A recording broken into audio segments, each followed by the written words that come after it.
Are you looking to become a better real estate investor? Then hang on, because you're about to experience another episode of the world's most popular real estate podcast, the BiggerPockets podcast. But before we get to this week's show, I wanted to invite you to become part of our community, BiggerPockets.com, the real estate investing social network. The membership is free, and you'll instantly gain access to networking opportunities, educational content, investor tools, and more. Sign up now and get a free copy of our book, The Ultimate Beginner's Guide to Real Estate Investing, read by hundreds of thousands of budding entrepreneurs. Just click this link right here, or just head to BiggerPockets.com. With that, let's get to the show.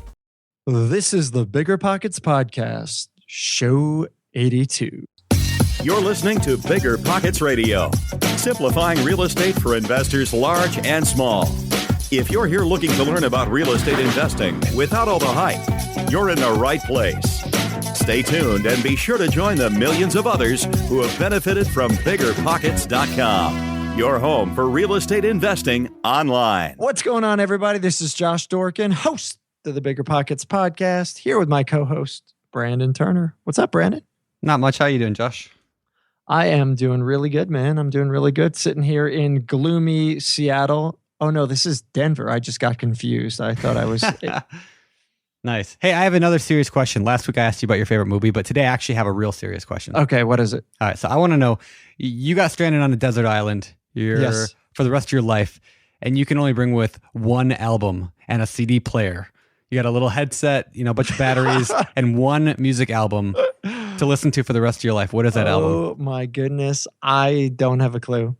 That's not an answer. Oh, man. That's... Top of your head, what do you bring? I would do Exit Stage Left from Rush. Never even listened to that. You've never heard Rush? Oh, I've heard Rush. I've never listened to the album. It's one of their live albums. It was like one of my favorite albums it was a cassette tape that I used to have. And for those of you listening who don't know what that is, you can Google it. But I used to have that as a tape, and I think I broke it, one time, got a new one, broke it again from listening to it so many times. But yeah, probably that one. How about yourself? Good call. Good question. There was an old ska band called the OC Supertones. I'm going to go with Loud and Clear, OC Supertones, year 2000. Wow. That was very instrumental in my teen years. Nice. Yeah. Well, there you go. All right. Moving on. Well, yes. Today we have we got a cool show. We got a guy who has been around a long time. Won't quite tell us how long. You really want to know how old he is? Oh man, he's not that old. People are going to think he's like 100 years old, but no, he's just like a middle-aged guy. But Josh was giving him crap on the show. So if I don't give people crap, what fun is it? Yeah. No, he's a great guy, David Krulac. David's been around BiggerPockets for a while, and he's a super experienced guy that's really great at giving out advice on the site and has a ton of wisdom to share. And today we dig into his background a little bit and talk about some interesting topics and strategies. So definitely pay attention. Before we get into Dave, let's talk about today's quick tip. All right, today's quick tip. We've kind of mentioned this before, but I wanted to rehash it. If you're not meeting with local people in your area, you're really missing out, because BiggerPockets obviously is an online thing, but you really should be meeting with local people. So my quick tip today is find people in your local area. Just go to BiggerPockets.com/meet, and you can search people in your zip code, which ties nicely into our Pro Benefit of the Week. Pro Benefit of the Week? Is that a new thing? I don't know. And that is, if you are a pro, you can actually go to /meet and search any zip code. So do that. And that means you can search within 50 miles of you, within 25 miles of you, within 100 miles of you, or go search a random zip code in Florida or something if you really cared. So anyway, check those out. And last thing before we actually... I should probably mention, if you want to upgrade to pro, go to biggerpockets.com/getpro, GETPRO. Make sure you go there and check out the video that me and Josh made there. I think you'll enjoy it. So check that out. Biggerpockets.com/getpro. And I do want to add to your networking locally. People around BP have been setting up local organic meetups. There's also real estate clubs around the country. There's RIAs. National RIA has all these local real estate clubs and things. So there's tons of different ways to find real estate investment groups, and we definitely encourage you check them all out. All right. So today we've got David Krulac, who I mentioned before. He's an investor and real estate broker from the Mechanicsburg, Pennsylvania area. That is central Pennsylvania near Harrisburg, I believe. And David has bought and sold over 800 properties. In 2013, he bought 23 properties and sold 23 properties, all within his own personal portfolio. He has personally been involved in several different kinds of real estate transactions and brings lots of wisdom. So I certainly encourage you to listen to the show and, of course, network with him on BiggerPockets when you're done listening. So let's get to this. All right, David, welcome to the show, man. It's great to have you. Hey, it's my pleasure to be here, Josh, Brandon. This is great. Awesome. We're glad to have you. Absolutely. David actually was one of our authors on our community book that we wrote. Not we, because I didn't write it, but we had 8 or 9 or 10 different writers write a chapter each in a book we called Real Estate Rewind. And it was like, what would you do different if you were starting over today? Kind of a getting started book. And it's free for BiggerPockets members in the file place at biggerpockets.com/files. And I will actually point to the individual file in the show notes at biggerpockets.com/show82. But your chapter was awesome. So hopefully people will go check that out because it is free. So it was a fun chapter to write. I was glad to be asked to do it. Well, cool. Well, today we want to actually kind of go back and kind of talk on that stuff a little bit, but not so much of what would you do, but what did you do? And so we're going to start, square one, way back. I don't know how long you've been in this, so we'll get there. What did you do before real estate, and how'd you get into this game? Believe it or not, I worked doing computer design. Really? Which is a believe it or not, because I'm not very tech savvy, and I've been out of it so long that the industry has passed me by. So you're talking about actually designing the hardware that is a computer? Software. Oh, software design. Okay, gotcha. Yeah. Nice. Gotcha. All right, so you're a hot guy in the software design space and in antiquities. In antiquities, maybe 10, 20. I'm not going to age you, so I'll let you do it to yourself. So at some point it came to your head, you're like, all right, I'm doing this. I want to go into real estate. Or what was the genesis? I started when I was still working full-time, not in real estate, and I thought that I needed to do something as a hedge for retirement. So initially I got into it with the idea that it would be a supplement to my retirement, and it kind of grew from there and grew to the point where I stopped doing that, and I'm doing real estate investing full-time now. So I am going to ask you about your age because I think it's pertinent, and I think some folks who are listening may find it relevant. So you're clearly not in your 20s or 30s or 40s. I'll stop there. When you decided to start making a hedge for retirement, were you really close to retirement? Oh no, this was when I first started working. Okay, I was only on the job 9 months. Oh, wow. So you started I bought my back first in property. Gotcha. So it was a long time ago. Gotcha. You're planning ahead of time then. Yeah. Well, let's talk about that first property. I mean, what was the first deal? It was kind of unusual. I looked at a whole bunch of properties. I couldn't find anything that I liked or could afford. A coworker told me that there was going to be an auction of a house on his street. And I went and looked at the house. It was better than anything else I looked at. And it was being auctioned by the State Highway Department. They had bought several houses to put in an interchange off a limited access 4-lane highway. And the people that lived in the subdivision protested because the exit was going to go right into the middle of the subdivision. So they redesigned the interchange to skirt the perimeter of the subdivision, and they ended up with these extra houses. They rented them for 7 years, the state did, at very below market rents. Then they needed an act of the legislature and a signature of the governor and pass a law in order to sell these properties, which was considered like excess state properties. And so I went to the auction. The terms of the auction were 10% deposit the day of the sale, settle in 30 days. I had never been to an auction before. I'd never bought any real estate before. I went to this auction. I borrowed money from my parents, $2,500 as my 10% deposit. And I bid up to $25,000. There was a real estate broker that was there. He bid me up. I ended up getting the property at $27,000. I didn't have enough money for the deposit. I had to borrow more money from somebody else just to make the deposit. The guy next to you at the auction. It was a friend of mine who came to the auction with me just out of curiosity. He didn't know that it was going to cost him money. So I signed the contract to buy this house, settle in 30 days. I talked to my landlord where I was renting an apartment and got out of my lease in 45 days. Well, what happened, though, was we never settled in 30 days. I went over to the Attorney General's office to meet with this Deputy Attorney General who's handling the sale. And I said, I'm going to be homeless. They've already re-rented my apartment. We haven't settled on this house in 30 days like I was anticipating. Is there any possibility that I could move into this house before settlement? And he said, oh, no, we can't do that. We don't have any insurance on the property. And I said, well, that's not a problem. I already got an insurance policy because I was expecting to settle within 30 days. He said if I gave him documentation of that, they'd give me the keys.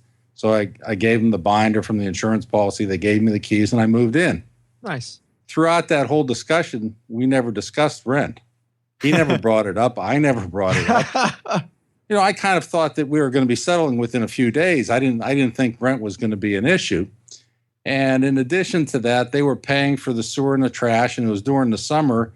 They were also paying for lawn service. So I moved into this house. I wasn't paying any rent. I wasn't paying any mortgage payment. Plus, I got a roommate to move in and pay me rent.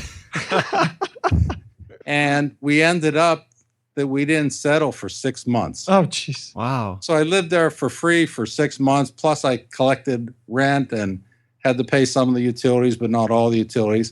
It was right then I decided this real estate's good stuff.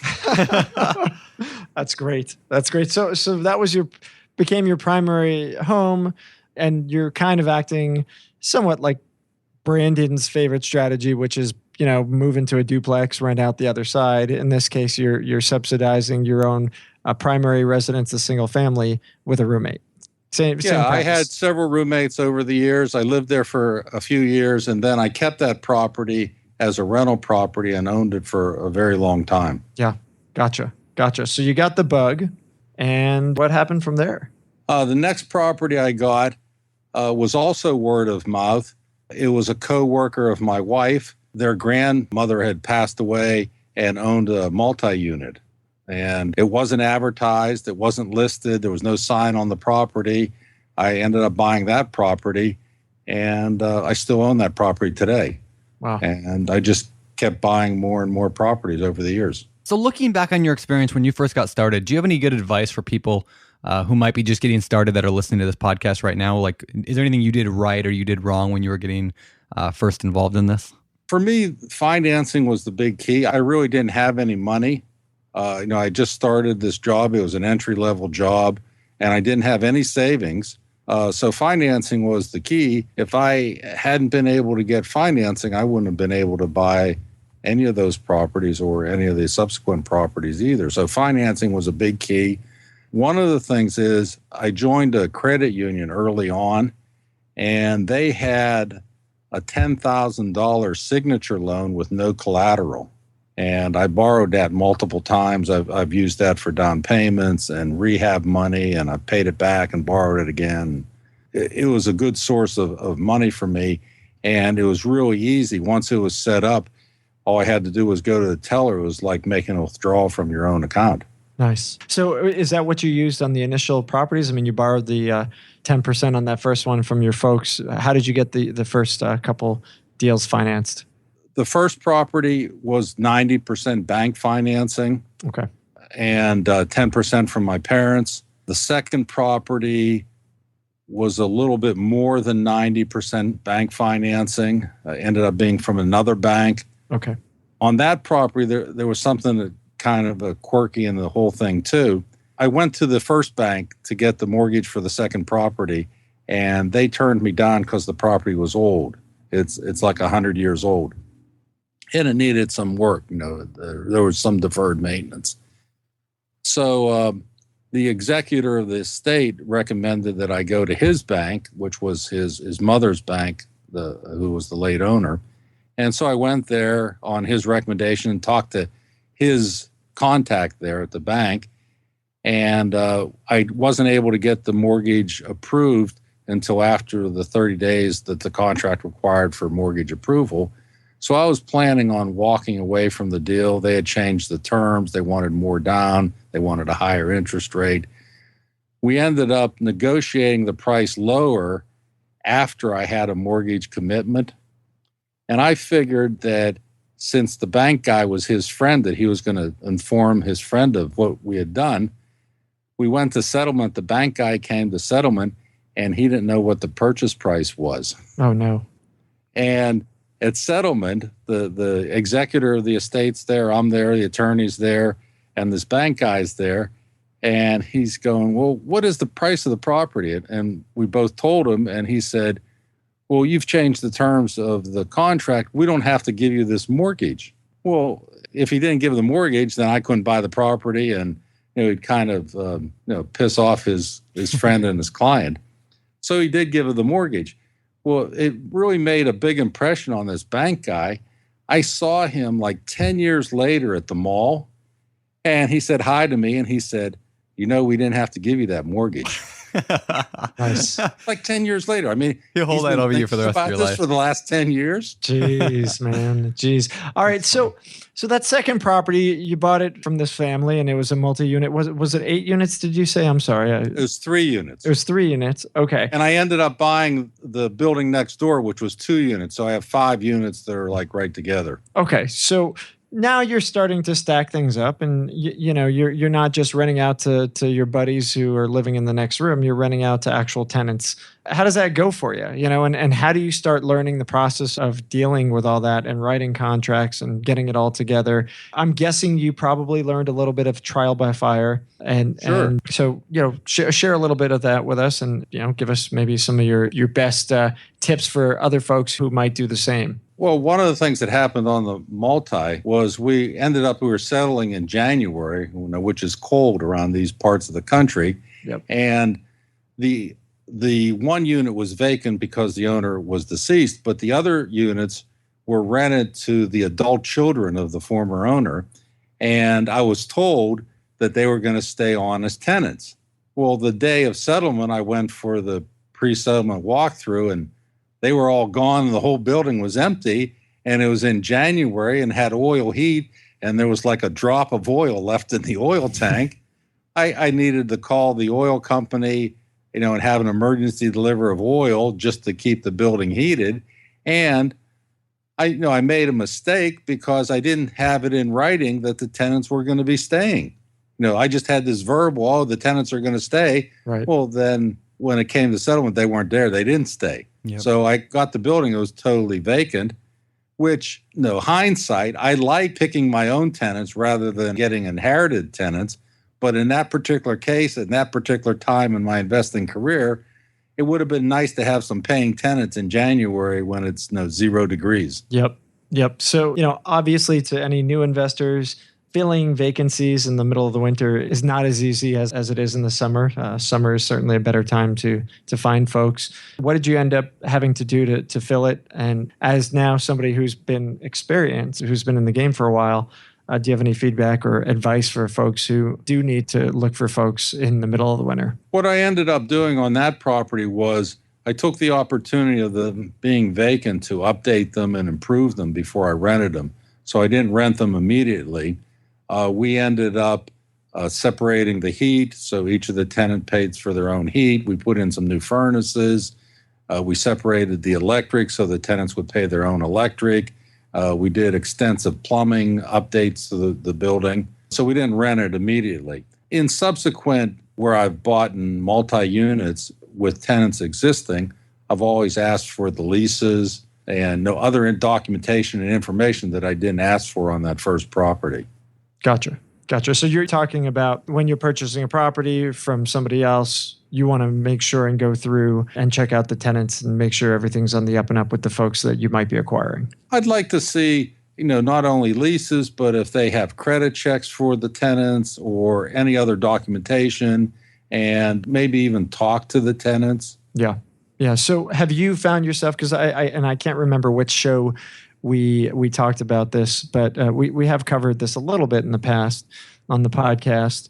When, if you inherit a really bad tenant, you can find yourself, in some trouble. So clearly you want to make sure that you don't end up taking on a bad tenant at the onset, right? So what do you do as somebody who finds a property that's fantastic, the numbers are great, and you're going through the paperwork, and turns out that the other landlord's kind of getting pushed around by a troubled tenant, which is probably why they're dumping it, and you end up in a situation where you really want the property, but there's some real crap tenants in there before, currently, I guess. It seems to me that in my experience that a lot of the places where you have some bad tenants, they also don't have leases. A lot of them are working, on verbal agreements or month to month or something like that. Gotcha. Here, if somebody's on month to month or they're on verbal, which is an implied month to month, you can get them out on 30 days notice without even an eviction. Yeah. So, that kind of works out that usually in that kind of situation, the people aren't locked into long-term leases. Unless, of course, you're dealing with somebody who's a professional tenant that may not be locked in, but might cause you a lot of problems regardless. Oh, yeah. I've gone through evictions. I haven't had any evictions this year, but I had 2 last year. Yeah. If the situation gets bad enough, you have to do what you have to do. Of course. I actually do all of my rentals right now are month to month. I think I've said that before on the podcast, but everything I have is month to month. And the reason why I read a book or a blog post back when I was getting started that mentioned, a year lease only binds, at least with his low income tenants, a year lease only binds the landlord, because the tenant will leave no matter what because they don't care. And that was the kind of philosophy I had. I might be changing that now as I get a little bit nicer rental properties. I'm tired of people moving out after 4 or 5 months. I think they might anyway. But the benefit, of course, is you can ask people to leave. In Washington State, we got to give them a 20-day notice, I think it is, maybe 30. But you give them a month notice to leave, and they leave. And so 75% of our bad tenants, we just asked to leave. We just asked some crazy lady last month to leave, and she left. And didn't have to do an eviction on her, which I knew was inevitable. You can kind of tell when people are going down that path. And so I don't know. I mean, that might help some people. I don't know.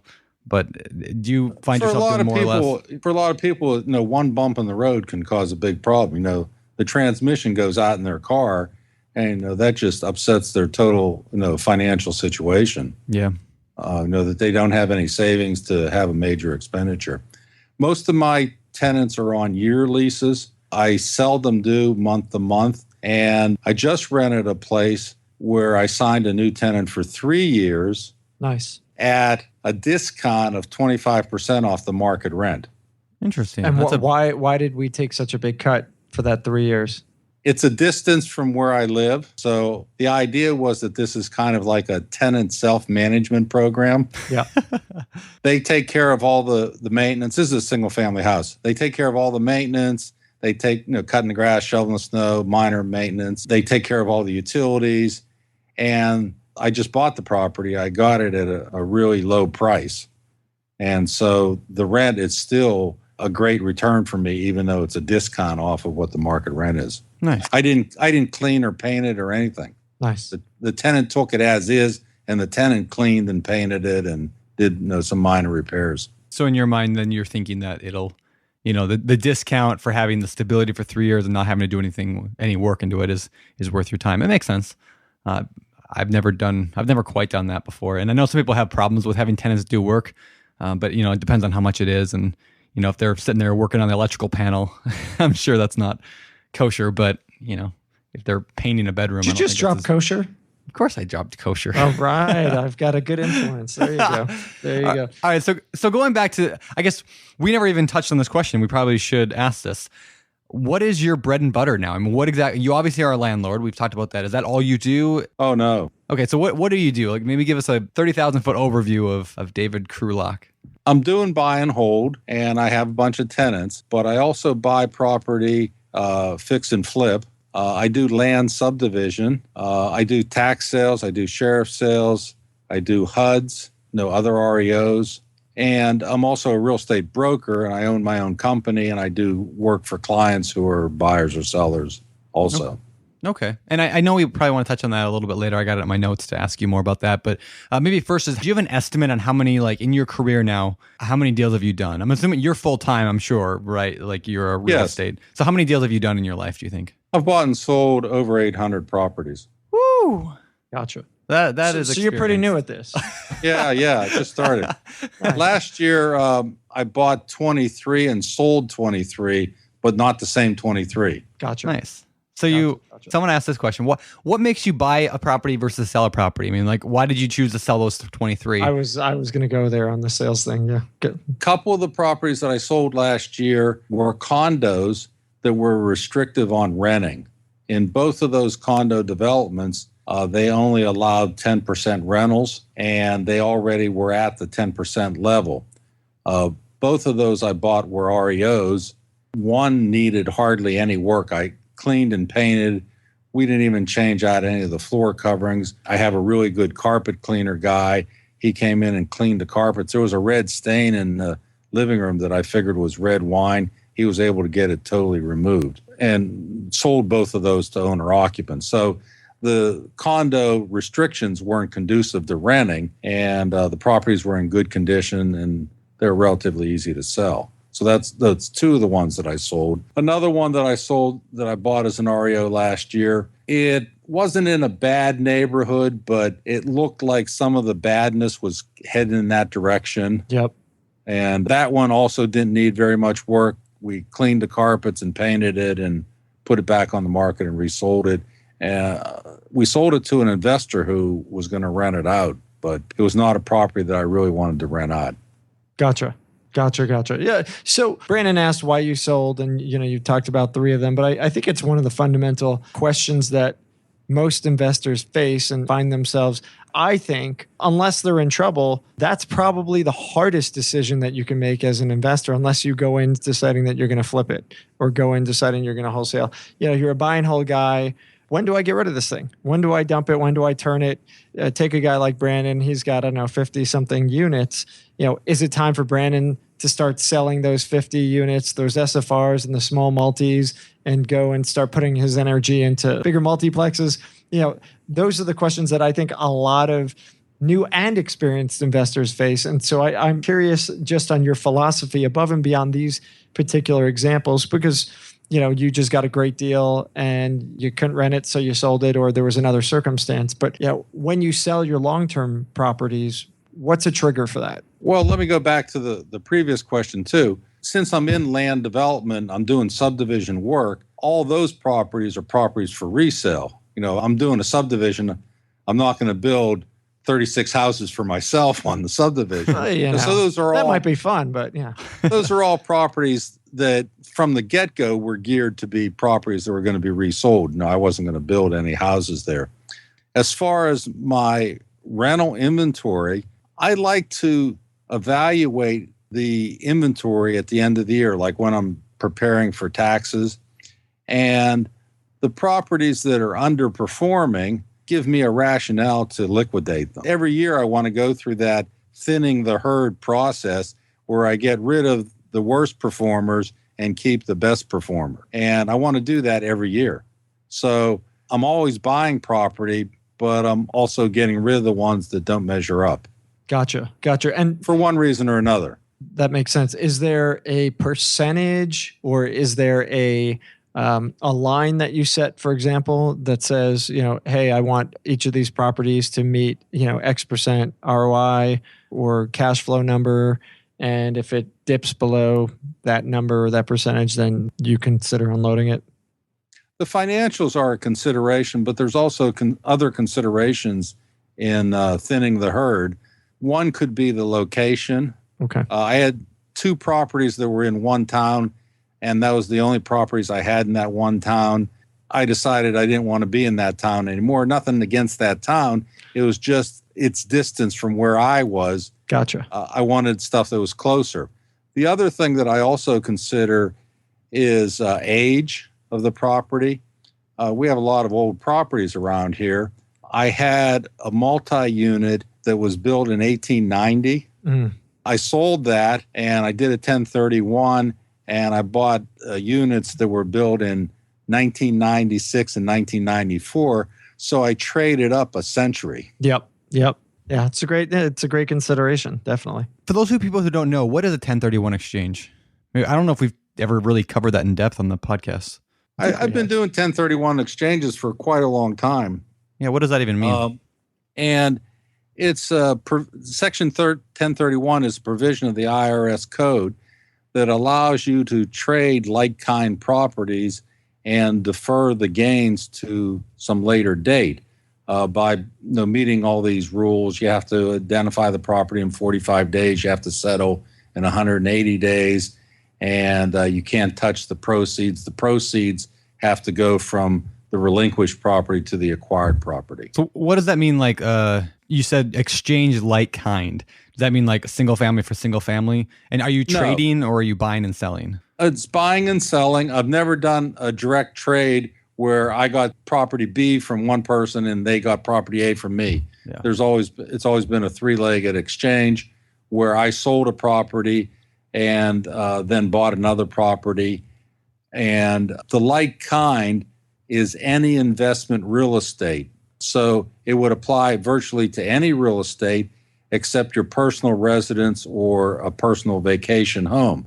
You could trade a vacant lot for an apartment building, or you could trade a single family for an apartment building, or you could trade a gas station for a storefront, or whatever. As long as it's an investment, it's good to do. And David, just to clarify, so if somebody has a property that they sell for $100,000, can they 1031 into a $150,000 property and add cash to it? And then the second is, can they 1031 into a cheaper property? Yeah, they can do both. You can add to it, and you can buy multiple properties too. It's not one for one. Yep. If you had a small property, you could be trading up to a larger property. Or if you had a large property and you were winding down, you could trade into smaller properties. If you end up getting cash, the IRS calls that boot, then that portion of cash that you get is taxable. Right. So that would be like a partial exchange where part of it would be deferred and the other part would you'd be paying taxes on. Yep. Well, let me ask you this then. Let's say I have a property that's worth, let's say $500,000 and I sell it for $1 million and I make $500,000. Why should I 1031 exchange and buy something else versus just pay the taxes and go? I mean, obviously you're deferring the taxes, but you still have to pay them eventually, right? How does that all work? And really quick before you answer that, David is not a CPA. That's correct. And so we are asking him questions that are probably best asked to a CPA. So anyone listening, just keep that in consideration. And if you have higher level questions and are actually looking at jumping in and doing a 1031, you definitely want to talk to your CPA. Yeah, you don't want to break the rules on these.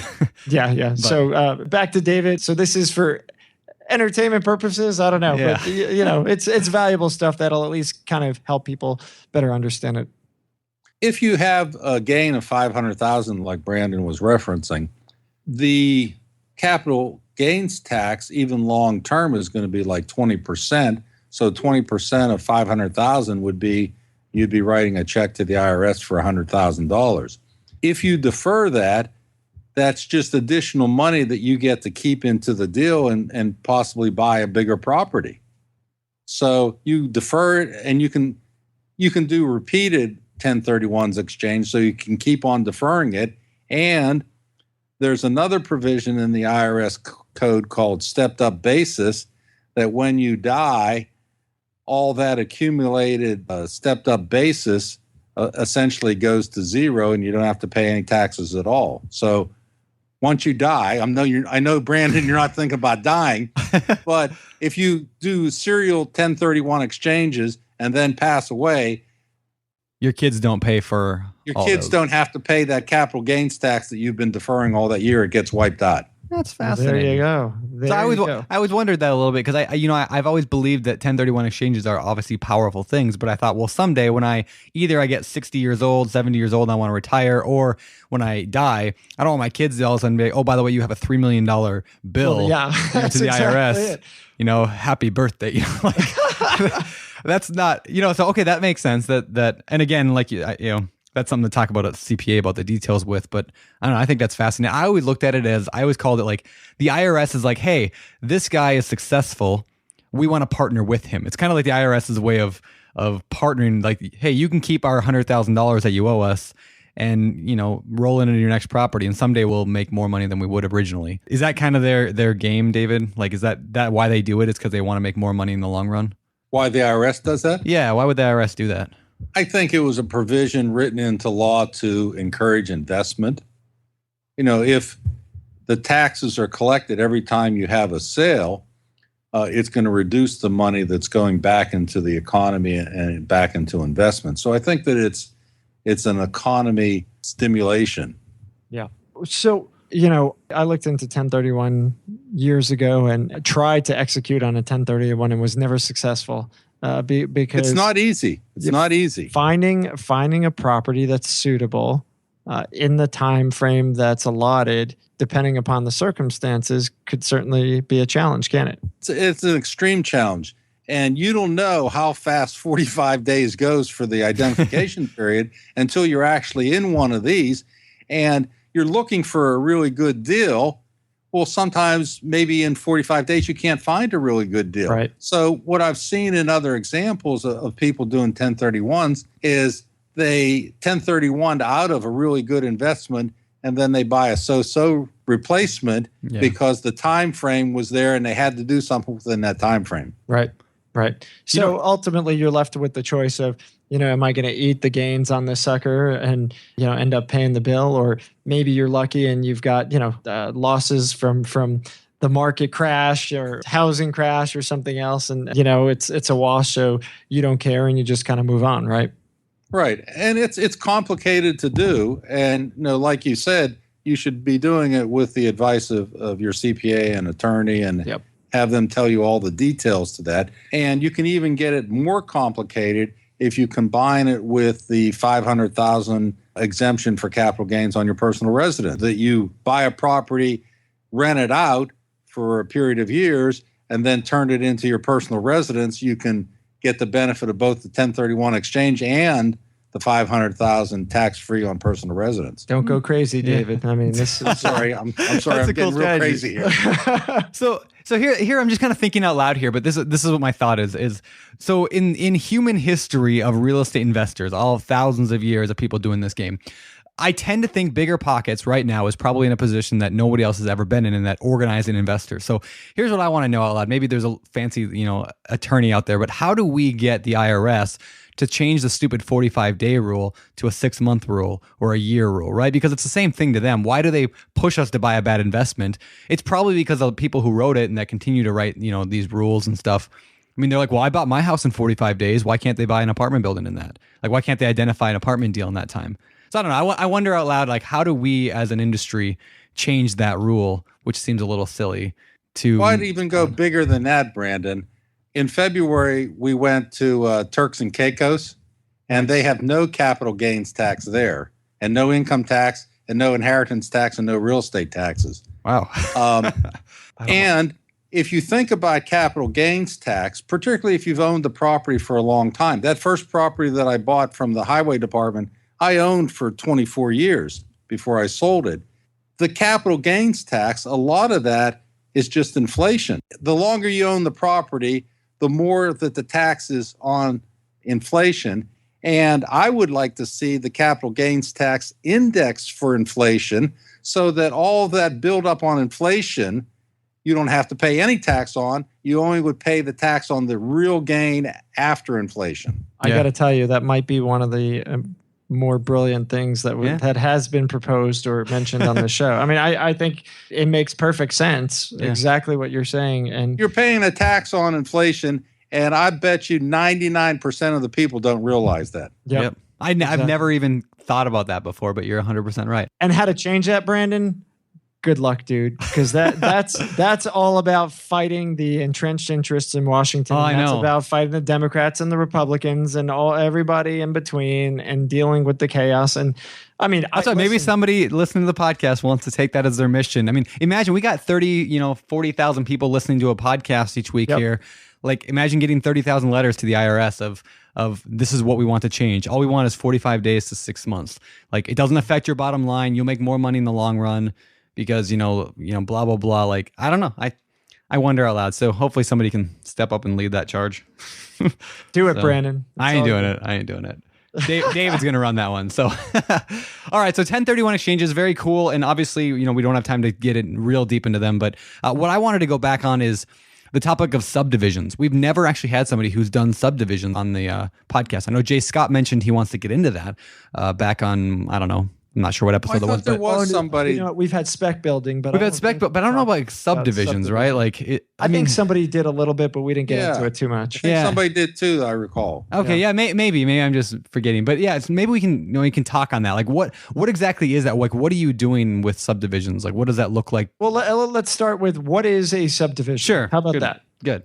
Subdivision is where you take a piece of land that's taxed as one parcel, and you subdivide it into two or more parcels, and you sell each one of them individually, presumably for more money. So you can either sell the parcels, or you can also do other things like develop each of these parcels, correct? Right. What I've been doing is I don't build houses in these subdivisions, but I go through the process of getting all the government approvals and the permits and all that, and get it approved so that they're all into individual lots. I've done subdivisions as big as 100 acres. And I've done other subdivisions where we just divided one parcel into two properties. And I did one subdivision where I got approval to build 17 houses in my backyard. Nice. Wow. Nice. So you've done both the just subdividing and sell each plot and the development side. You've done both of these, correct? Well, I guess I'm using the term development different than you are. I'm using it to, you actually went and physically built the houses with the crew. No, I did not. Okay. I never built, I did build a house, but in general, I'm not building houses. I'm selling the lots to either builders or to end users. Okay. And we have protective covenants that say what style of houses there's going to be, how big they're going to be. Gotcha. We did a subdivision that the minimum requirement was 3,000 square foot houses with 3-car attached garages. Yeah. Well, that's small. Yeah, little houses.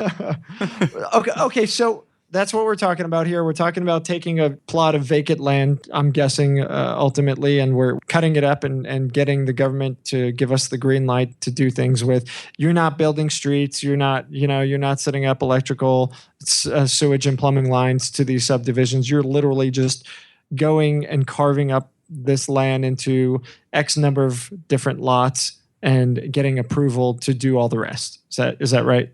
In general, yes.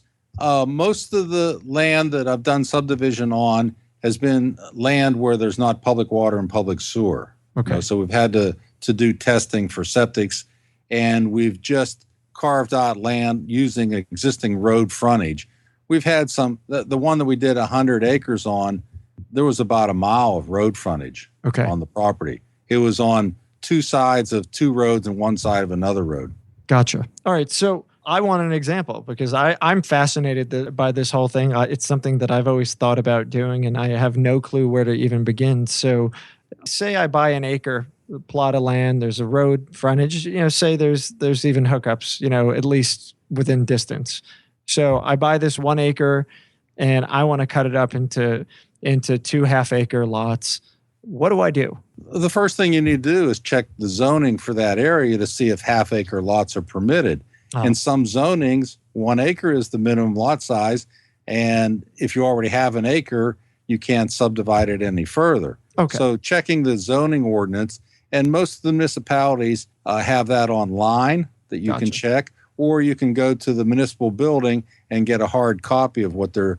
In this area, it's 2 publications. It's the zoning ordinance and it's the subdivision ordinance, and those are generally 2 separate documents. Gotcha. So I get the green light. I look and I find out that half acre is perfect. We're good to go. Now what do I do? You're probably going to need to employ a surveyor and an engineer to survey the property and put together a plan of what it would look like after it's approved. You submit that to the municipality. They review it. They have their engineer review it, make sure that it meets all of the ordinance requirements, and they either give you a yes or a no and get it approved. Once they approve it, then the approved plan is recorded at the courthouse and you're able to sell those lots individually. Gotcha. So let's take a small example. And, I know you're not going to be able to give me exact numbers because it's going to cost different in different places. But take this hypothetical that we're talking about here with the acre land. Forget how much I paid for the land, but what might all the engineering and surveying on something like that cost me a range? I don't even have a clue. Assuming that you have public water and public sewer availability, just the engineering and the survey is going to be thousands of dollars. On a 1 acre plot that you're subdividing into 2 parcels, $8,000, something like that, maybe. Okay. That's great. That's not terrible. My follow-up question is, you've talked about doing this a few times. I wonder if you'd be willing to share with us, and you can say no, of course, what perhaps you bought a plot of land for, what kind of your costs were, and what you ended up selling and profiting on. It runs the gamut, and sometimes the subdivision approval takes And I was going to ask the length a lot of of time as time. well. Yeah. I usually figure, if we're doing something more than just 1 or 2 lots, we figure into the equation maybe a year to get the subdivision approval. Okay. So you got a lot of holding costs. There's holding costs involved, and you can't do anything during that period of time. You can't sell any of the lots. You're tied up. Because they're not created yet. And so you're going to have to pay taxes, and you're going to have other holding costs, and plus you're going to have the engineering and surveying costs. And there is the possibility that when you go for your subdivision approval that you don't get approved. Right. That happens. Yep. What do you do at that point? I mean, do you just sell the property as a big chunk and break even with it, hopefully? We try to accommodate the municipalities. You need their approval to do this. And by the way, one of my other roles is I'm on the planning commission in my town. Oh. So I sit on the other side of the table for everybody submitting subdivision and land development plans in my town. And I'm one of the commissioners that has to approve that and recommend the changes or recommend that it be approved as it's submitted. Gotcha. So you get some insight into the thought process, which is fascinating. And I know we don't have a ton of time on it, but I'd love if you'd be up for it to kind of maybe have one of us talk to you and do a kind of an interview on that, just maybe for an article, or even if you'd be willing to write something yourself on kind of, and insight into that whole process, because I do think it's fascinating. The one that I did in my backyard, I bought this house and it had about 150 feet of road frontage, and the house was like scooted over to one side. And the first time I saw it, I figured something could be done with the big side yard. I figured you could put another house in there. Well, it turns out there was another piece of land that somebody else owned that was behind it that was unbuildable, that I ended up acquiring that, and I put the 2 properties together and did a subdivision plan and got it approved for 17 new townhouses. Wow. So I knew going in something could be done. I thought maybe you could build one house. Ended up 17 townhouses. No kidding. Wow. Wow. That's cool. But and I figured that I essentially got that land for free. Yeah. So ultimately, and I asked and you half answered it, which is fine. I'm not going to press you on it. But ultimately, it can certainly be profitable to turn over these properties or these new plots of land. Else, it wouldn't be worth the time, energy, and effort to go through the rigmarole of getting engineers and waiting for politicians and commissioners and dealing with all the headaches that come with it, correct? Right. Okay. And one of the things that happened in our area, like through the 2000s, is there were a lot of new plots created. So there's a lot of inventory out there of lots that are already created that people haven't been able to sell because of the economy. Gotcha. So there's a lot of inventory. So there's certainly a high risk that would come with it in an area that may be a little more stagnant than otherwise, right? Yeah, and the economy, everybody knows how it's affected housing. Yep. The effect on vacant lots is even more drastic than it has been on housing. Yeah. There's less buyers for lots than there are for houses. For sure. So would you probably recommend that a new investor not get started with this kind of subdivision thing? It's difficult to do. I wouldn't say don't do it, but I'd say start on a small scale, maybe do a subdivision for 1 or 2 lots, I wouldn't tackle 100 acres to start as my first subdivision. Yep, that makes sense. Well, what would be your favorite, and just in general, maybe shifting gears a little bit here, what is your favorite real estate niche? Like, of all the things that you do, you seem to do a lot. What's your favorite? I like tax sales a lot. Really? So like tax, is that the same as tax liens that we talked with like Ankit about back a few episodes ago, a while ago, but Long time ago. yeah, it was a while ago. But About half the states are tax lien states and about half the states are tax deed states. And I've been going to tax deed sales, and when you go to the auction, you're actually getting the deed to the property. When you go to a tax lien sale, you're getting a lien against the property like a mortgage or a judgment would be.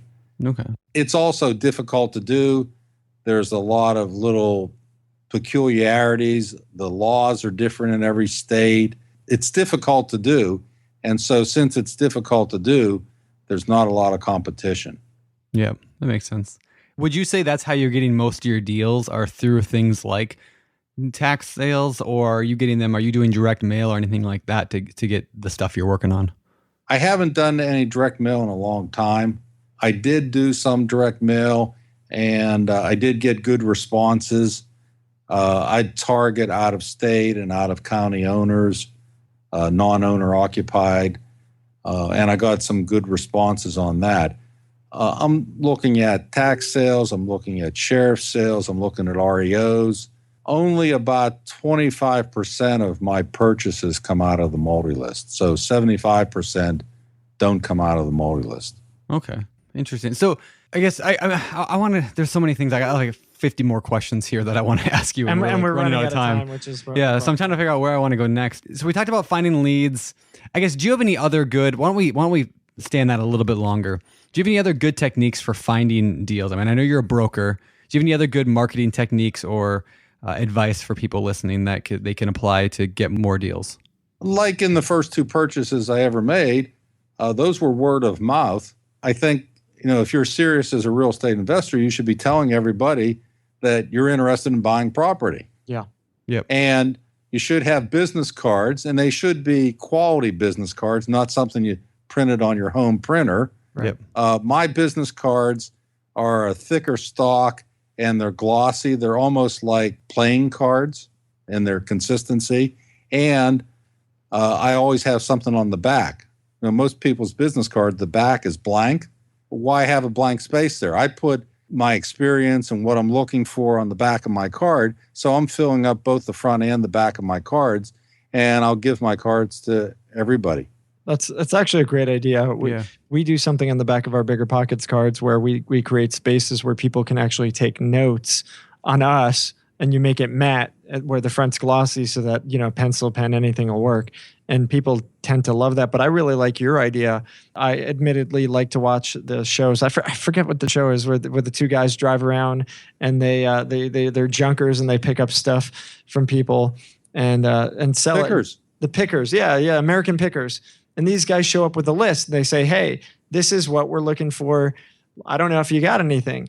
And I think that's awesome to put something like that on your card. This is what we buy. It's not just we buy houses, the vague we buy houses, but maybe even put in some more detail exactly what you're looking for so that you can have an army of people helping you out. I say that the back of my business card is like my resume. And it says on there that I buy houses and I buy apartments and I buy land. And it tells a little bit more story about me rather than the front, which just has, my contact information and that sort of thing. Yeah. So I think business cards are valuable. I think telling everybody that you're in the business to buy property. I bought 2 houses from a coworker who was being transferred across country. The properties weren't listed for sale. There was no competition. I got really good deals on them. Nice. That's awesome. Yeah, very cool. Last question for me before we head to the fire round.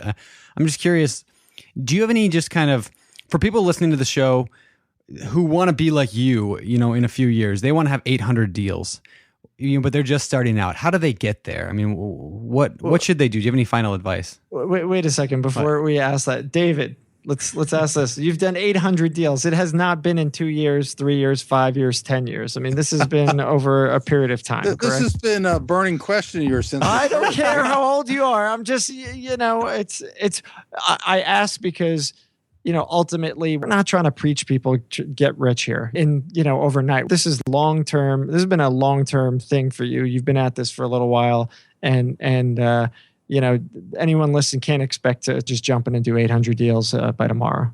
That's right. That's why I say. I already told you I did 46 deals last year. 1 year, while I was working at my full-time non-real estate job, I did 74 deals in 1 year. And a deal to you would be, a buy would be a deal, and a sell would be another deal. Right. Okay. Yes. So transactions, I would call that. Right. I was working full-time at my job, and I was scheduled that I was working 4 10-hour days. So I had Friday, Saturday, and Sunday to work on real estate. And so I bought a lot of real estate. I've bought about a property a month for the last 20 years. Wow. That's good. Wow, that's great. Yeah, that's consistent. Let's just put it that way. Fantastic. Well, I've got one last question before the fire round, and that is, what's the biggest mistake you've ever made, and what can listeners do different to avoid said mistake or similar mistakes? I wrote in the BiggerPockets Real Estate Rewind book that, I bought some deals where I lost some money, and some of it was considerable money. Yeah. Obviously, I wouldn't want to do those deals again. And there were other deals where I made money where it wasn't worth the time or it wasn't worth the risk. So if I had to do it all over again, I wouldn't do 800 deals. Yeah. I'd do a lot less. Well, and I know I said it was my last question, but this is how the show goes, and we just dig in on things that interest us. So you talk about risk. Maybe you could give an example of a deal that was a high-risk deal, just as an example for folks listening. I bought a house at tax sale for $50. And that wiped out all the liens. There was no mortgages. Was it in Detroit? This wasn't in Detroit. Oh, man. I haven't bought anything in Detroit yet. All right. Let us know what you do. I haven't looked, but I haven't bought anything there either. It had a new roof on it, had new electrical service, and it was brick. But it needed, like everything else, it was boarded up. And the former owner had tore all the plaster and lath off the walls and got rid of and disposed of all that. And the roof had leaked before that. So there was a lot of damage to the floors all the way through the house, and they had cut out the rotted sections of the floors. Well, in the living room, there was a hole in the floor that was like 8 feet by 8 feet. It was a huge hole. Yeah. And all the windows had been busted up, so all the windows were boarded over, and of course the electric wasn't turned on. So it was pitch black there even in the middle of the day. So I had it advertised for sale, and I would tell people, do not go in that house.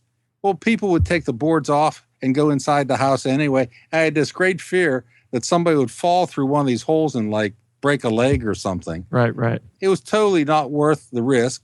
The upside was minimal. I sold it for $1,000. So I bought it for $50 and sold it for $1,000. Oh, I made money. Yeah.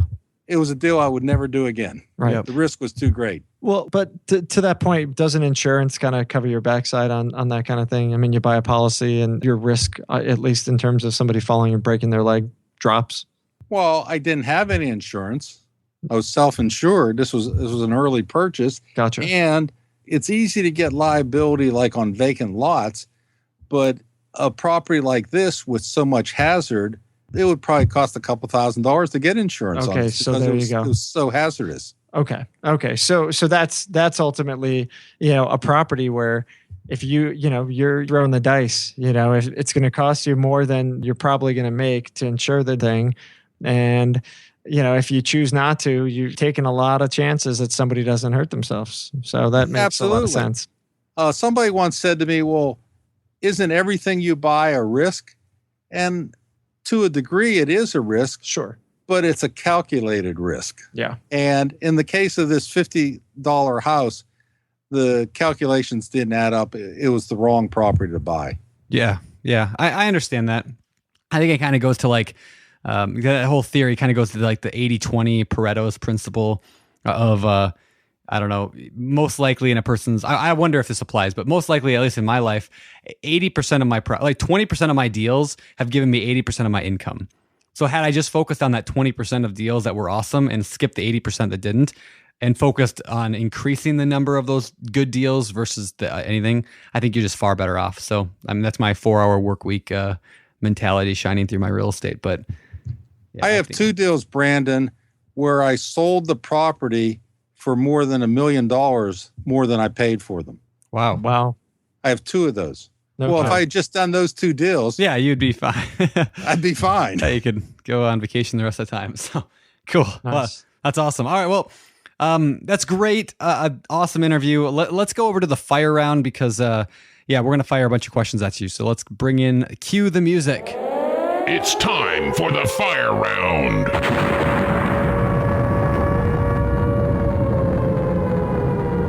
I guess that wasn't really music as much as it was a siren going off, but same thing. All right. Fire round. These questions, like I said, come straight from the forums. So we're going to throw them at you. Number 1, what is the number 1 thing to consider when comping land deals? Somebody asked that question. In other words, determining value on land. It's very difficult because there's so many variables in land. One of the big variables I see is perked or not perked, whether it's suitable for a septic or not, and whether it's buildable or not. There's all kinds of environmental issues like wetlands and floodplains and all those kind of things that need to be considered in your valuation. So you need to make sure that you're comparing apples and apples and not comparing it to something that's different in some way. Great. Makes sense. Cool. All right. If you're doing a lot in a subdivision, obviously the comps should be other lots in that same subdivision. Sure. Makes sense. All right. Number 2, when buying at auction, what is the biggest thing to look out for? Auction fever, where you bid higher than you intended to bid. If you go to an auction, I go to lots of auctions. I go to sheriff sales, tax sales. I go to farm sales. I go to a lot of auctions. There's this auction fever where you get excited and people are bidding and there's a murmur in the crowd and there's an excitement there at the auction. You need to set a limit before you go to the auction and don't go any higher than the auction, even if you don't get the property. Great advice. Yep. It's awesome. All right. Do you think it's better to have in-house contractors or independent contractors doing like repair work on rental properties? I don't have any employees in my rental business or my brokerage business. I don't have any employees, period. I don't like to have employees. The people that I use, like for rental repairs, are companies. I have a plumbing company I call, or an electric company I call, or HVAC, or I have a company I call to clean the gutters. I don't even clean the gutters. I had a bunch of extension ladders. I had a ladder that was like 40 foot long. I sold all my ladders this year because I'm not climbing on any roofs. Yep. Yeah.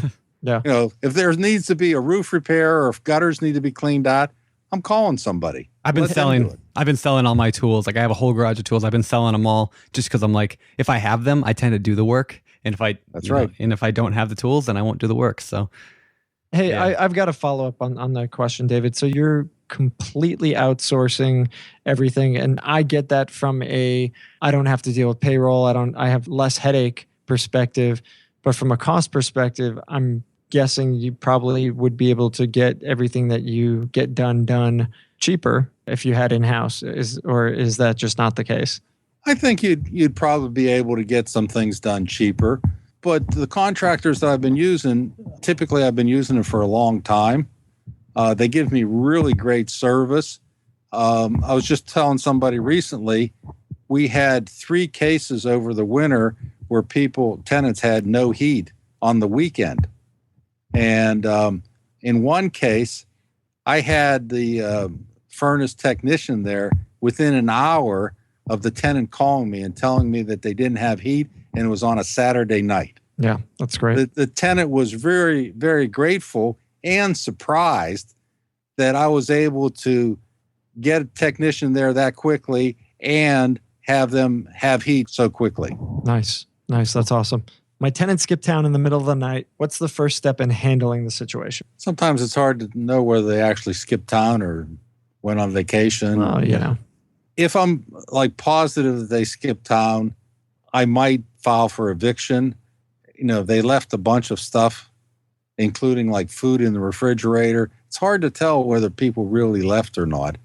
I've filed eviction sometimes on people that have already left and I suspected weren't coming back, but I couldn't prove it and I couldn't get in touch with them. Their cell phone didn't work anymore and I didn't have an address and all that kind of stuff. So if they left like next to nothing, I'm probably cleaning it out.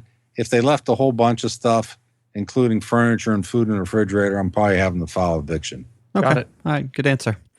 My final question for the fire round. What are the top 3 things you look for when vetting a potential tenant? I'm guessing you don't personally vet every tenant, or do you? Maybe you do, or do you have like? Yeah, I do. Okay, so what do you look for? I do almost all my property management myself.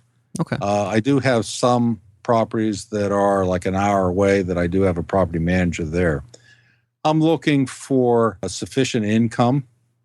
That their income should be like 3 times what the rent is. I'm looking for longevity on the job. They just didn't start their job last week. And I'm looking for some stability, that they live someplace more than a couple weeks, or they don't have 5 addresses for the last 5 years or something like that. I'm looking for people that are going to stay. I've had really long tenants. I have a current tenant that's been with me for 30 years. Wow. Unbelievable. I also have a 20-year, a 16-year, a 14-year, a 12-year, and 2 10-year tenants. That's awesome. Unbelievable. That's great, man. That's Vacancy is a killer. It is. Yeah. Fantastic. Well, wonderful. Great stuff. Great stuff. Why don't we move to the final segment of the show and get this wrapped up for everybody? This is the Famous Four. All right, Famous Four. These questions we ask everyone. I know you've listened to our show, so you know what's coming. Number 1, what is your favorite real estate book? I've read about 300 real estate books, so it's hard for me to limit it to one. I like William Nickerson's How I Turned $1,000 into $5 Million. Yeah. I also like Landlording by Lee Robinson and Buy and Hold by David Schumacher. Cool. Awesome. Cool. That's great. That's great. What about business books? What's your favorite business book?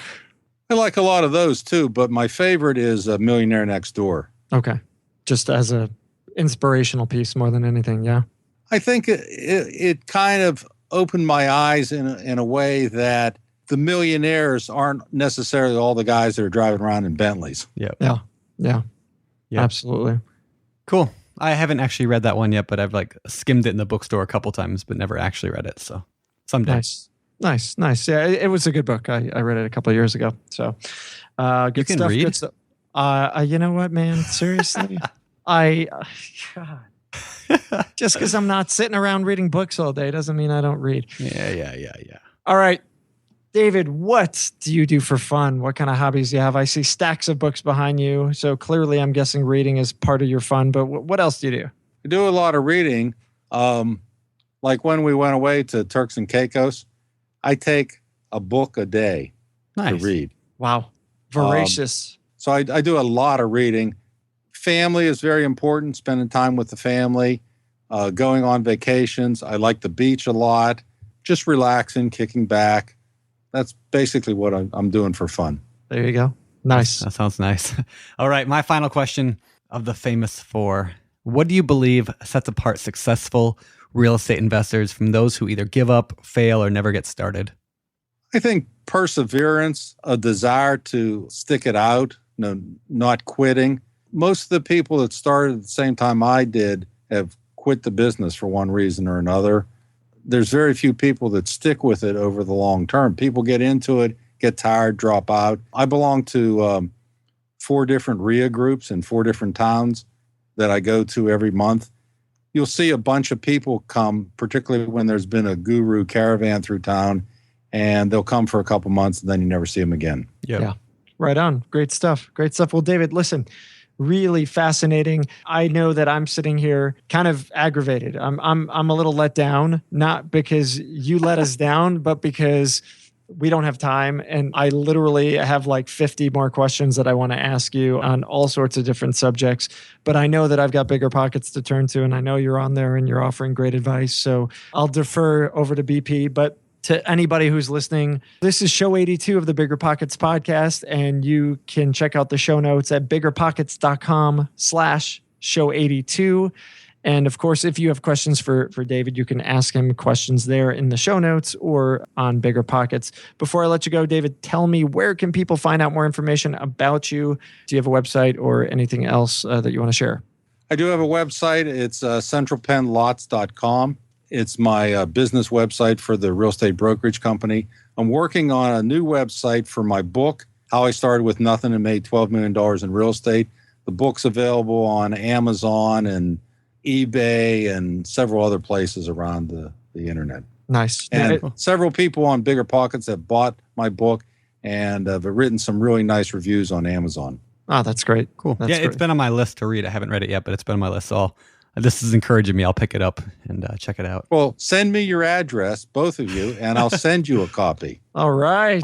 The perks of the job. That's what I'm talking about. Yeah. That's what I'm talking about. Well, listen, Dave, thank you. Thank you so much. I really do mean it, and we really do appreciate it. And of course, we'll see you around BiggerPockets. It's been my pleasure and honor to be with both of you. Thank you. Thank you. All right, everybody. That was David Krulac. Once again, thank you to David for coming on board. That was great. I certainly learned a lot of stuff. I wanted to say, if people want to check out, I mentioned earlier, but make sure you check out his chapter in the whole book, that Real Estate Rewind that BiggerPockets put out last year. It is awesome. So just go to biggerpockets.com/rewind, and that short code will get you right to the book. So biggerpockets.com/rewind. You can download the free book and learn more from David that way, and a bunch of other writers. So good stuff. Yeah, there. and you have to be a free member of BiggerPockets to actually download. You do. So yeah, if you're not a member, sign up. It's free, and then download the book. Yeah, there you go. Cool. All right, guys. Well, thanks again for listening. Show 82. The show notes can be found at biggerpockets.com/show82. If you're not a member of the site, you now have another reason to join up for free, get that free book. And otherwise, follow us on Facebook, Twitter, G+, everywhere else on the social web. We're out there. We're making things happen, and we're sharing cool content and stuff like that through various other channels. So hopefully you'll follow us there. Beyond that, we'll see you on BiggerPockets. Thanks for listening. And if you have not yet checked out the previous 81 shows, I strongly encourage you to do so. We've got tons of amazing guests, and hopefully you will take the opportunity to listen to all that we have to offer. So thanks so much. And that's it. I'm Josh Dorkin, signing off. You're listening to BiggerPockets Radio, simplifying real estate for investors large and small. If you're here looking to learn about real estate investing without all the hype, you're in the right place. Be sure to join the millions of others who have benefited from BiggerPockets.com, your home for real estate investing online.